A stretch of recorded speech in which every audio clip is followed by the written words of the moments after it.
think they should. I think they should. I think they should use it.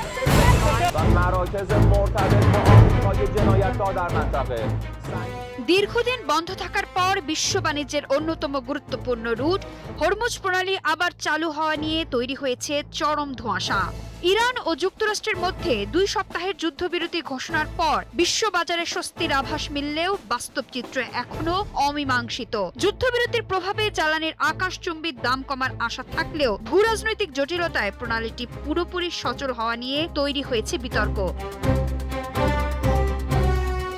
গত মার্চের শুরুর দিকে যুদ্ধ চলাকালীন ইরান কৌশলগতভাবে গুরুত্বপূর্ণ এই নৌপথটি বন্ধ করে দেয়। সম্প্রতি হোয়াইট হাউস এবং তেহরানের পক্ষ থেকে 2 সপ্তাহের জন্য অস্ত্রবিরতির ঘোষণা আসায় ধারণা করা হয়েছিল এবার হয়তো পণ্য ও জ্বালানিবাহী জাহাজ চলাচলের পথ সুগম হবে। তবে মাঠ পর্যায়ের তথ্য বলছে ভিন্ন কথা।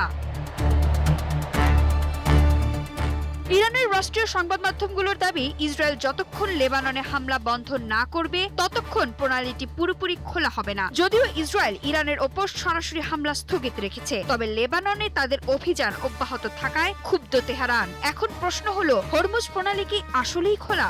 এমন প্রশ্নে আন্তর্জাতিক মহলে 2টি ভিন্ন মত দেখা যাচ্ছে। হোয়াইট হাউসের প্রেস সেক্রেটারি ক্যারোলিন লেভিট দাবি করেছেন প্রণালীটি বন্ধ থাকার খবরটি সত্য নয়। প্রেসিডেন্ট ডোনাল্ড ট্রাম্পকে মার্কিন কর্মকর্তারা আশ্বস্ত করেছেন যে জলপথটি দিয়ে জাহাজ চলাচল বাড়ছে। অন্যদিকে ইরানের বিপ্লবী রক্ষী বাহিনীর জাহাজগুলোকে স্পষ্ট বার্তা দিয়েছে হরমুজ প্রণালী এখনো বন্ধ। তাদের অনুমতি ছাড়া কোনো জাহাজ চলার চেষ্টা করলে তা ধ্বংস করে দেওয়ার হুমকিও দেওয়া হয়েছে। এমনকি পানামার একটি জাহাজ প্রণালীটির মুখ থেকে ফিরে যাওয়ার তথ্যও পাওয়া গেছে।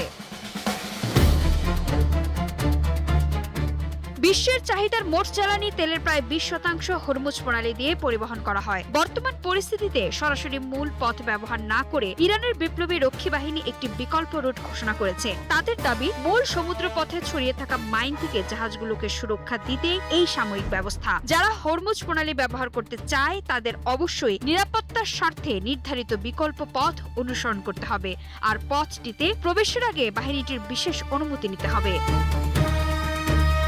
মার্কিন প্রেসিডেন্ট ডোনাল্ড ট্রাম্পের বেঁধে দেওয়া সময়সীমা শেষ হওয়ার ঠিক আগ মুহূর্তে যুদ্ধবিরতি কার্যকর হয়। 10 এপ্রিল পাকিস্তানের রাজধানী ইসলামাবাদে ইরান ও যুক্তরাষ্ট্রের প্রতিনিধিদের মধ্যে একটি শান্তি আলোচনা অনুষ্ঠিত হওয়ার কথা রয়েছে। জ্বালানি তেলের লাগামহীন মূল্য বৃদ্ধি নিয়ন্ত্রণে বিশ্ব এখন তাকিয়ে আছে ওই আলোচনার দিকে।